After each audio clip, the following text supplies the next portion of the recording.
We are Steve and Jill. Together, we've been buying and reselling land since the 90s. Our data-centric approach leaves our buyers asking, how can you sell it so cheap? Here on the Land Academy Show, We answer that and more.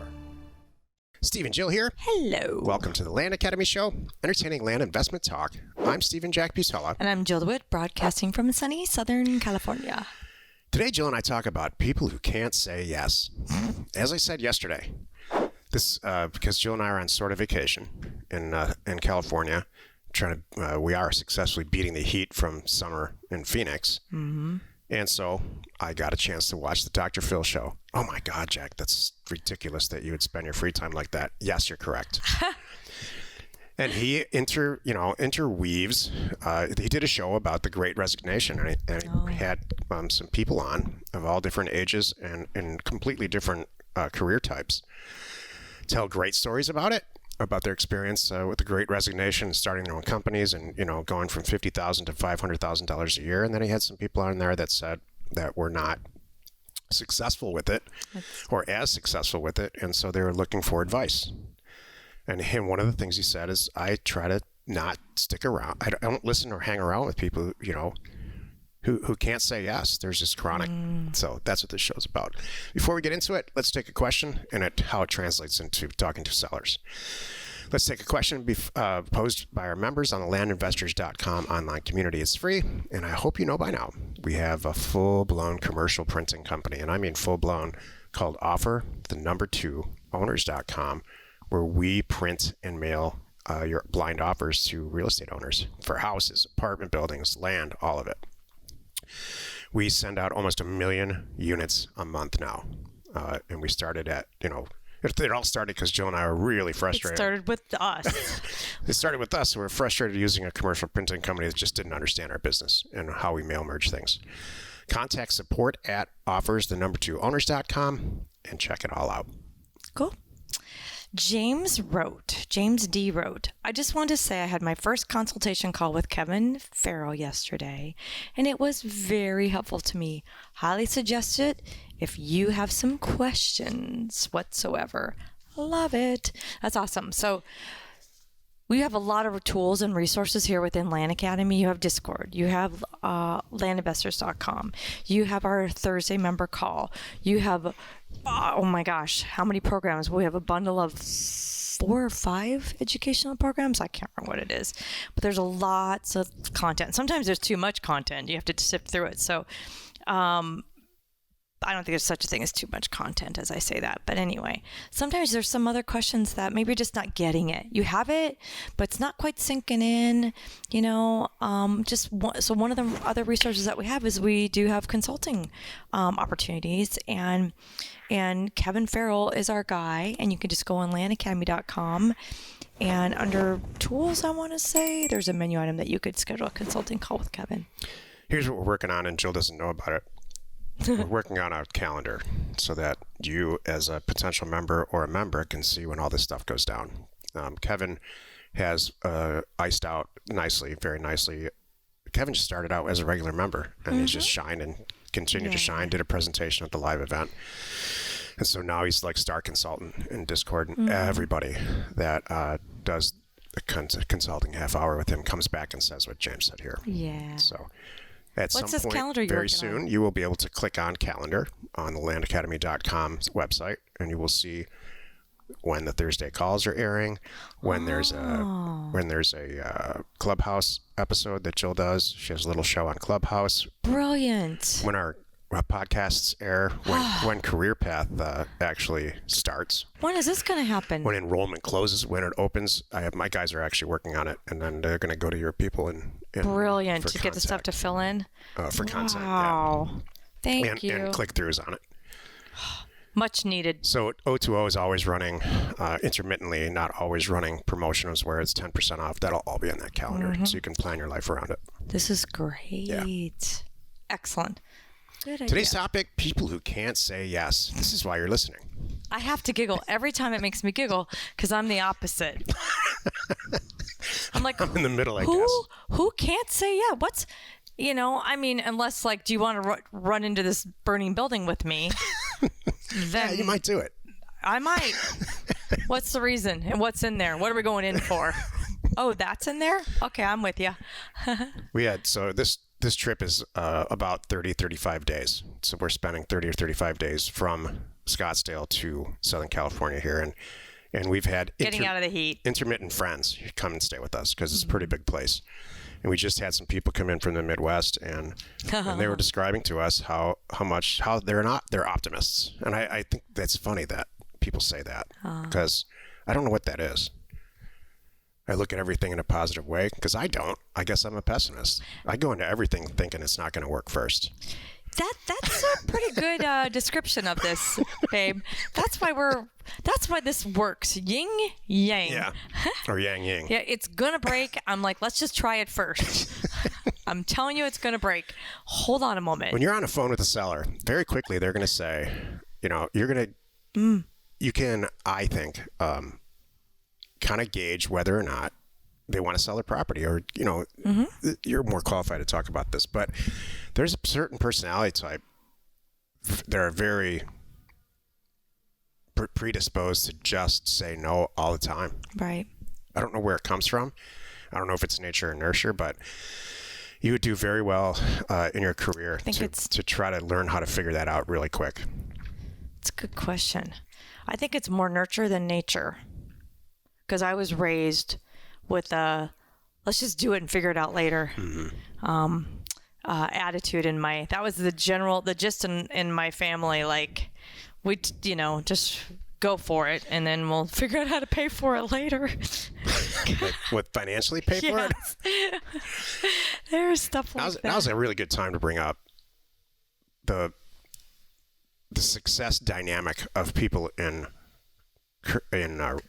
Land Academy, because right. I write these topics and I tend to dominate the podcast, and it's actually pretty good. This has been like year 7. Well, it's kind of your show. I was never supposed to be here anyway, so there's that. We're on show number 1850 or something like that. Yeah. So, but I don't say this often enough because I produce this whole show. It tends to be, with the exception of this week, very technical about the technical stuff about pricing mailers, how much mail you got to send out, all the money aspects involved, and all of that.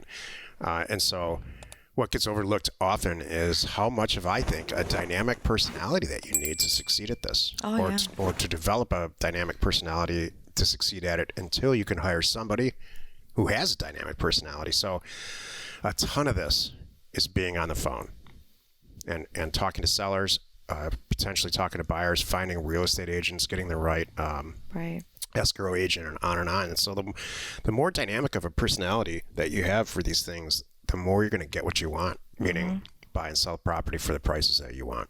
Exactly. And so there's this industry, the world is chock full of people that aren't wired to say, yeah, let's do this deal. I'll give you an example. Like, getting anything developed or anything done in California now, this day and age, everyone's stood up and said nope. Yeah, those are people who can't say yes. Hey, county planning, I'd love to put a strip mall over here. No, we're gonna have a problem with that. Yeah, there's no chance that's going to happen. Have a good day. Exactly. So we don't put up strip malls in California because of that. We choose to deal with people who say yes. What was the tie? If you said it and I didn't catch it, I apologize. What was the Dr. Phil tie from the Great Resignation stuff happening to the people who can't say yes? So he said, very often in a large company, you're going to do some type of presentation if you get that far, whether it has to do with just sitting down and being like maybe your 4th round interviews with the people that you might work for. And very often those middle managers or the people that you're interviewing with have this personality where they're not going to say yes. And so whatever you're presenting, whether you already work there and it's your job to present things like that, or you're trying to get the job and you're presenting yourself in your resume, you can tell really quickly across the table, yeah, this person's not, or across Zoom or whatever it is now, this person is not going to accurately represent me and what my work here and what I've done to the person that's actually going to make the decision. If that's the case, just move on. There's no reason to get upset about it. Is this topic today more of a, hey, as a business owner to business owner, you need to watch out for this, or more of a business owner to business owner to do a self-reflection? It's really sad that I have to explain what this topic today is about. It makes me think I didn't do this right. I'm sitting right next to you. I know. What's this topic about today, Jack? I'm still having trouble wrapping my head around it. 10 minutes into this episode, and I'm not sure what this is about. Well, yes. Do you know why? You know what this is? I struggle with this topic. I struggle because you know what? Here's how I am. I won't let people off the phone until I get a yes. I know. This is the problem.